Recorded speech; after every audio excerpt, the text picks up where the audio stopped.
The Buddhist philosophy is all about the power of attraction. What you think will help bring you happiness, whether that's negative or positive. I think using that and just listening to my gut, that gut feeling is so true. And when we do feel that funny feeling in our tummy, it's our brain telling us things aren't okay. So I believe that trusting your intuition as a woman, we're profoundly good at that, but we just don't do it enough with ourselves. Trusting my intuition, manifesting a life that I wanted, it worked out. And I truly believe it's something that can happen for people. Welcome to Your Second Act, the podcast that proves that life doesn't have to end at 40, 50, or even 60, because when it comes to living your best life, age is just a number. Hello and welcome back to another episode of Your Second Act.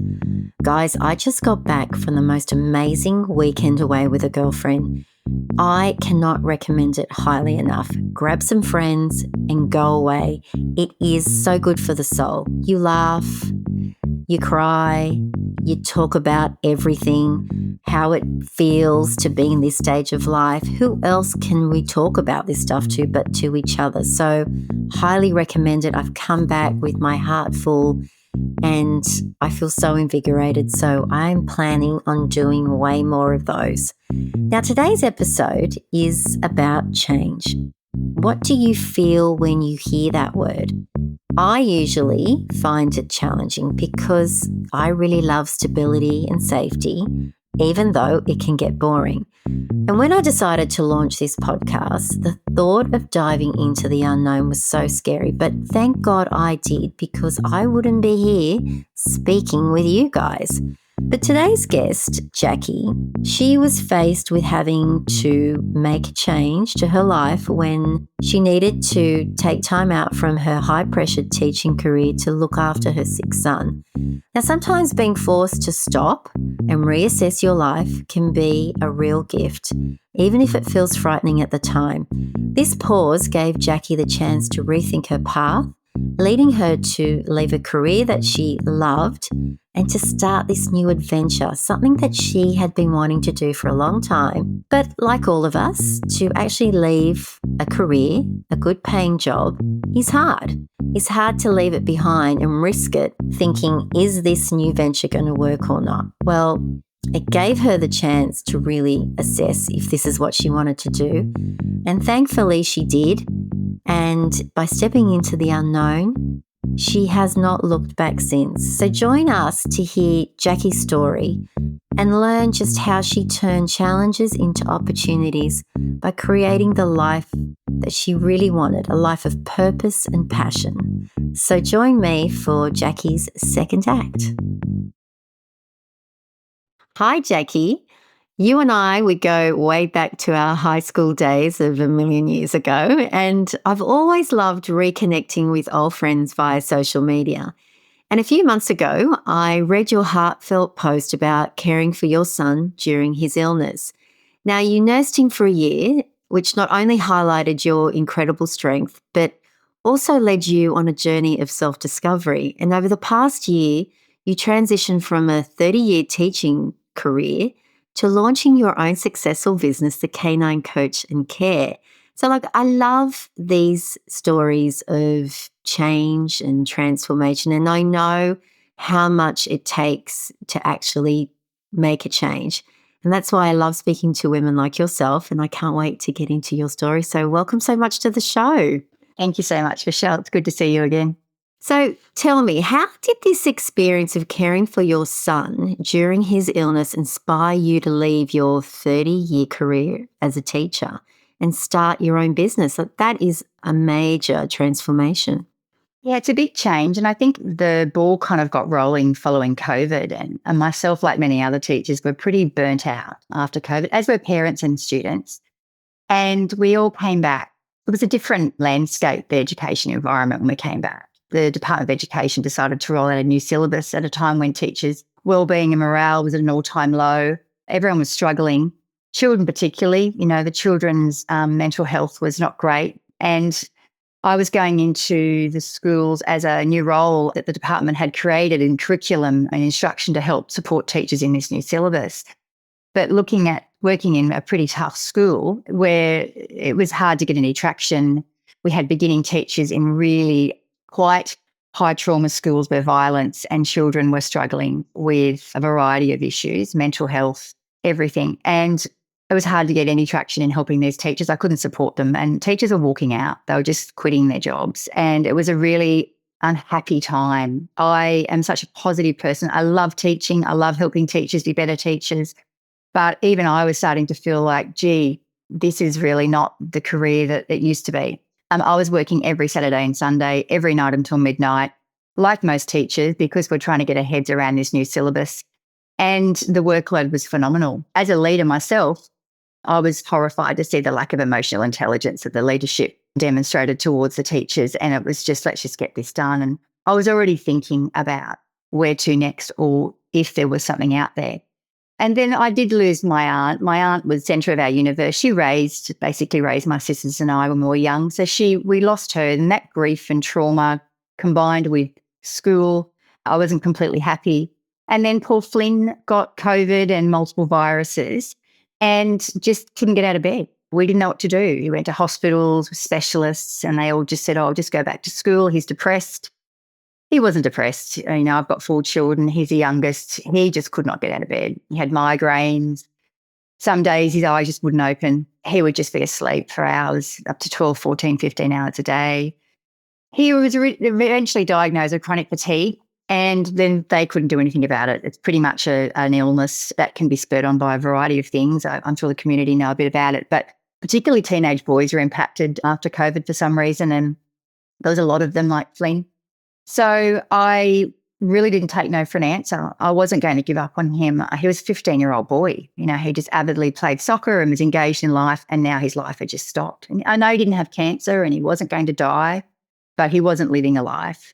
So I took leave, and we found an amazing naturopath in Wollongong, Darren Sassel, who literally transformed our lives in so many ways. He never gave up on Flynn or me, and we knew it would be a long journey. Natural health takes time, and the medicines, and that costs money. So I thought, well, I was already doing dog training on the side, and I decided to find a business coach and start the business and get some advice. A great business coach called Kerry Dawson was amazing. She helped me sure and steadily navigate my way through starting a small business, which is really scary. And I just started with daycare dogs, and then I started with doggy hotel dogs that came and stayed for the night and got a beach walk and slept in the home.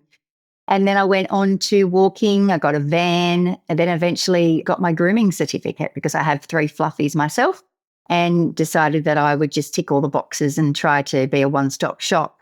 And that took me to the end of last year, and Flynn still wasn't any better. And I asked for leave from my principal and I was refused, which, you know, most teachers would be very upset. And legally, I had every right to fight that. And I just took that as a sign. I just went, you know what?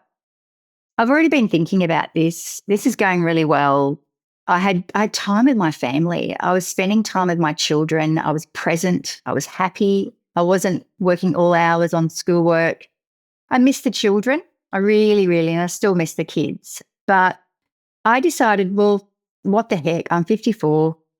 It's now or never. The business was flourishing, and I just said, no problem, no worries. She closed the door for me, which I knew was already halfway closed anyway. So that was the beginning. And the great news is Flynn is back to normal. He's back to school. He's thriving. Yeah. We still have treatments with our naturopath, and I'm a massive fan of someone who never had been a naturopath in her life to natural medicine and the healing properties. And I've learned a lot about my body, and I've learned a lot about my body at my age and health and nutrition. I was listening to your podcast the other day, all the anti-inflammatory, and that was all what Flynn, we had to de-inflame his body and change a whole lot of things. And we did. So the business is, I'm nominated as a finalist in the Small Business Awards, and it's crazy. I can't believe it. I'm only a year next week, actually. It's quite iconic that you're interviewing me at 1st of July. And we're building an Airbnb for people with dogs that can come and stay with us. And the build starts next week, and a grooming salon. My gosh, what a transformation in a year. That is amazing. When we spoke last, you mentioned how manifestation played a big role in your journey. So, what have you learnt about the power of following your intuition? It's so ironic because when I was before last year in 2023, I was headed down the path of I was assistant principal, deputy principal, possibly principal jobs. I was applying for jobs closer to home and it just wasn't manifesting. And I walk the beach every morning. I'm a sunrise girl. I walk the beach with my dogs. I do my earthing. I do my morning mantra, I call it. And I do my manifestations. And it's when Flynn was sick, that also helped reset his circadian rhythms in regards to getting him better and waking up his body. But every morning during that time, I would say, I would love a job, want a job that I love, thinking that that was a job in education, manifesting it constantly. And in the 2023, towards the end, it just wasn't happening. And I was like, okay. And then obviously Flynn fell sick. I look back now and I manifested a job that I love that I have now, my business. And, the Buddhist philosophy is all about the power of attraction. What you think will help bring you happiness, whether that's negative or positive. But if you think you want something, they do believe that your daily mantras and your manifestations will bring those positive things that you want back into your life. And totally, I think using that and just listening to my gut, really interesting about the gut when Flynn was sick, that gut feeling is so true. It's linked to your mind. The vagus nerve goes from our gut to our mind. And when we do feel that funny feeling in our tummy, it's our brain telling us things aren't okay. And so I believe that trusting your intuition as a woman, we're profoundly good at that because we've got children, some of us, and we know when things aren't okay, but we just don't do it enough with ourselves. And I think trusting my intuition, manifesting a life that I wanted, it worked out. And I truly believe it's something that can happen for people. I find that really fascinating because I've read a lot of things on manifestation. And when I first started looking into it, I thought, as if that's going to happen, I'm just going to ask for something. But when you do and you really start to think about it, and I'm a big believer because it's in your mind, you're thinking about it. Therefore, you're open to seeing things that possibly you'd go through life without seeing. So, yes, I think manifestation is bringing it to the front of your mind, really, really putting yourself out there to receive whatever it is the universe has for you. And I love hearing stories like yours because it would have been just as easy for you to say, oh, okay, well, I'm just going to go back to teaching. My son's fine now. I'll just go back to my old life. Because it takes a lot of courage to make big changes. And I guess you're banking on yourself, aren't you? You're trusting yourself that taking this step is going to be better for me. And that is damn hard to do. So I love that women in our age can do this now. And I think intuition plays a massive part in it. Just having the courage and the wisdom that we know we can do it if we really want to do it. For you, obviously, it's been a game changer in your life. And recently you also announced that you've gotten engaged to your long-term partner, which is amazing. Congratulations. Thank you. It's I never thought I'd get married again. Not that I'm against marriage, but I just wanted to, when you talked about before that, when you make those changes and you manifest it, I always say to people, what's the worst that can happen? Like, really, what is I mean, don't get me wrong, we have to pay our bills. And I was ready to be a checkout chick if I needed to. But I always think women, we do worry. We've got to pay the bills and feed the children. But sometimes there's always an option. But yeah, no, Paul and I, we got engaged. He surprised me on his 60th birthday. We've been together for 9 years. And look, Michelle, I haven't had the best run with men in my life. Unfortunately, I wish I'd listened to my gut more when I made some choices. But hindsight's a wonderful thing. But I have 4 beautiful children as a result. And I always say to people, they're not mistakes. They're just learning opportunities that we've had in relationships and life. So I made a decision when I was going to go dating again. I was in my 40s and I had moved back to Wollongong after a very unfortunate relationship that didn't end well. Didn't have much money in the bank and renting a house and working full time as a single mum with 4 kids. And so I decided that if I did date someone, I was determined to keep my financial independence and my personal independence as well. I wanted to keep my roles as mum and partner separate. And I also made sure that my emotional bucket was full when I went into the dating scene, because it's pretty crazy out there. It's like piranhas. So I met Paul. We met online, and first thing I said to him, look, listen, I'm a single mum. I've got 4 children. I was just finishing my master's degree. I said, not being awful, but I haven't got a lot of time for a full relationship. I would love a friendship. And he was in the same boat. He had managed a farm, so he lived on the farm. So we got to see each other when we could, and it was great.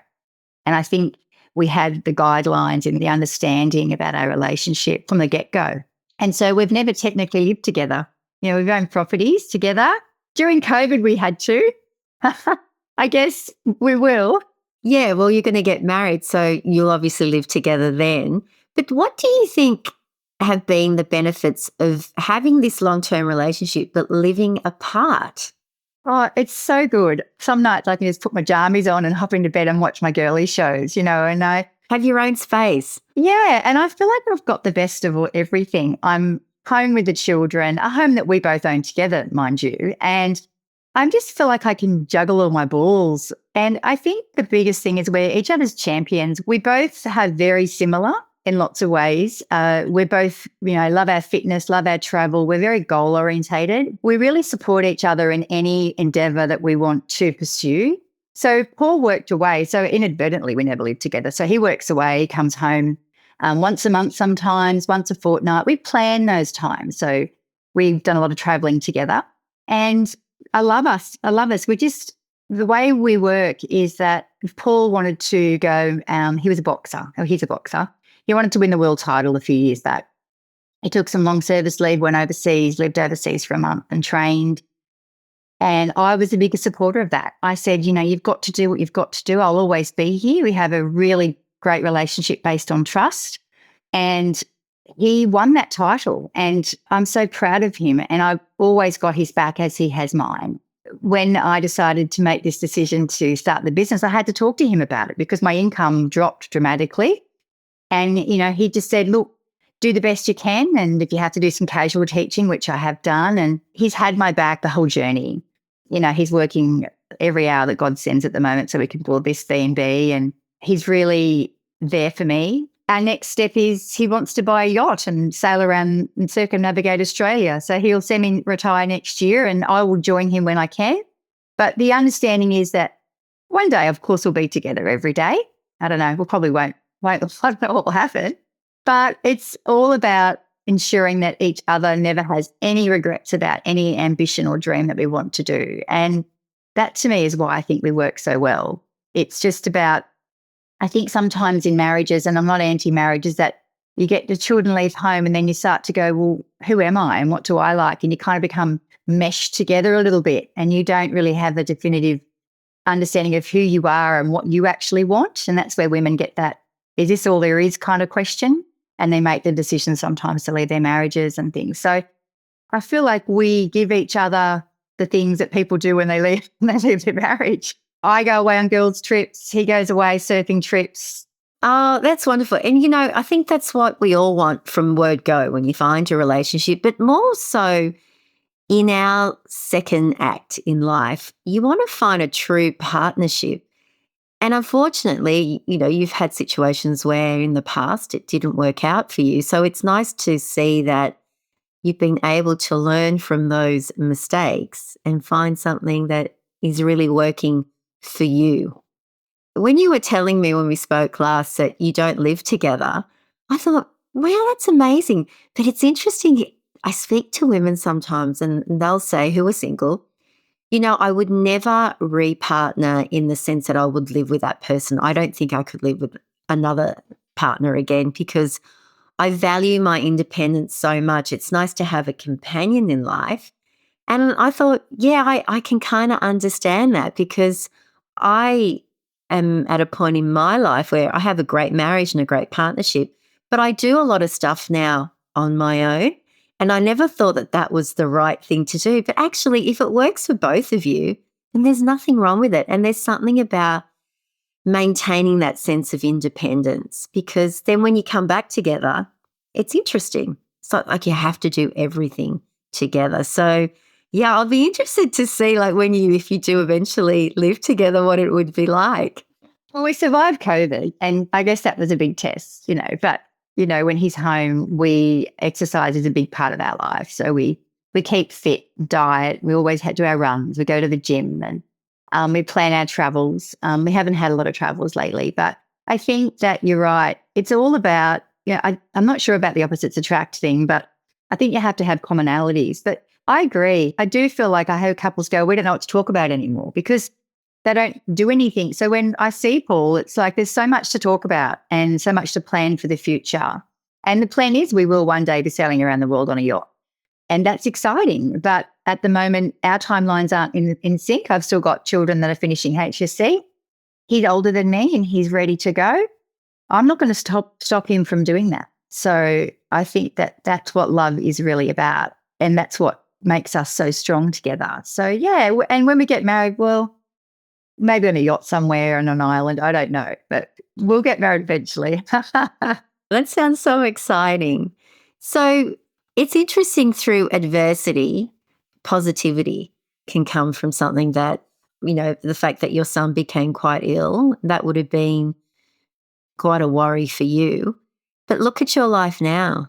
It gave you the time to, I guess, stop and think, didn't it?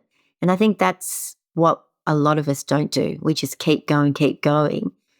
But yeah, that's where I think it was meant to be for you. That was meant to happen to make you stop, to really reevaluate your life.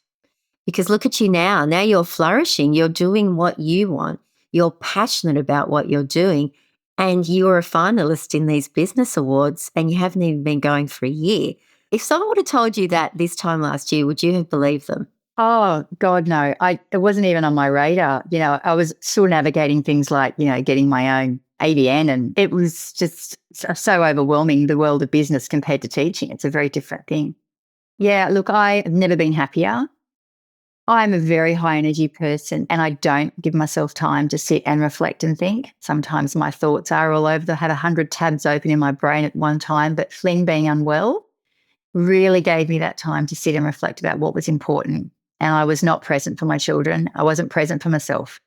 And I thought, I'm 54 and I'm going to give myself either a heart attack or I'm going to, be a very unhappy lady if I continue down this path. So I do believe it's never too late to make a change. And it's just about planning that. Like I was saying about manifestation, you've still got to put the hard work in, of course. You can't manifest the winning lotto and not go and buy the lottery ticket. But I guess you've got to put the hard work in. And I do work 7 days a week. Doesn't really feel like work. But I think that with women, we second guess ourselves. We go, oh, the time isn't right. Even with going in the teaching profession, women will go, oh, I've got to wait till the children are old before I go for assistant principal job, or I've got to apply. I've got to wait, and we do shoot ourselves in the foot and we don't give it. But as we get to our age, we can take those risks because the children are kind of starting to leave the nest and we may be a bit more financially able to cope with something like that. So I think life, it's too short. And like I say, what's the worst that can happen? It's true. You won't die wondering the what ifs. And for me, that's what I'm realizing the older I get, especially with aging parents. That for me has been a big eye opener. It's like, well, in a blink of an eye, I'll be there. And then it's like, well, have I wasted this time worrying about should I, shouldn't I? So just get out there and have a go, and you just never know where it'll lead you. And that's what I think is so exciting. That's why I really wanted you to come on today to share your story, because out of something that started that was quite upsetting for you, it's actually turned into a big positive, and now you're kicking goals and living the life that you've always wanted. So I will put definitely your business in the show notes, because if you want anyone to look after your dog, Jacky is your person. And like you said, just give me a little rundown on your business and exactly the services that you provide. Yeah, so I'm a dog trainer. I've been a dog trainer for over 20 so years. Basically, I offer every kind of service that people might want. The dogs can come and stay with me for a little beach holiday down in Wollongong. They stay in the home. It's a bit of a boutique kind of beach holiday. There's only 2 or 3 dogs that stay a night because I've got 3 of my own, and they sleep in the home on the bed if needs be. They get a morning beach walk and they get inadvertently trained while they're with me. I have lots and lots of people from Sydney and all around New South Wales that come because they know their dog's in good hands, because I am a trainer, of course. I'm a groomer as well. So I can groom the dogs while they come, and I offer walking, which I'll probably be pulling back on that a little bit. I definitely get my steps up each day. And then we're just about to build a wonderful B&B where people can come and stay with their little dogs and stay on the beach, the dog beach right across the road from our house, and they can leave their dogs and be there while they go out for dinner. I can groom their dogs, but they can bring their dogs with them on holidays. So I think that's going to be, particularly after COVID, everyone got a dog and they're in apartments and they want to get out and travel. So I think it'll be successful. So yeah, a bit of everything. Wow. So you're a one-stop shop by the sounds of it. That's great. Yeah, I think that's why it's been successful. My business coach, she was so supportive in helping me navigate when you're building a business, do it slow and do one thing well and then add to that. And I think that's what I've been doing. And then I can then just focus on the one things that I really want to do, like the training and the overnights and the grooming. I really love that. And the daycare's fun, puppy daycare. But yeah, it's busy. But look, when you're surrounded by dogs, like, it's the best job because they are so good for our well-being. And they were fundamental last year in helping my son get through his journey. And they are the best. They are the best things. And I think that's why we love them so much. So working with beautiful people who love their dogs, it's a win-win situation. Oh, I'm so glad for you, Jacky. That's wonderful. Well, I always like to end my episode with the same question. What is something that you have now in your second act that you never thought you'd have in your first?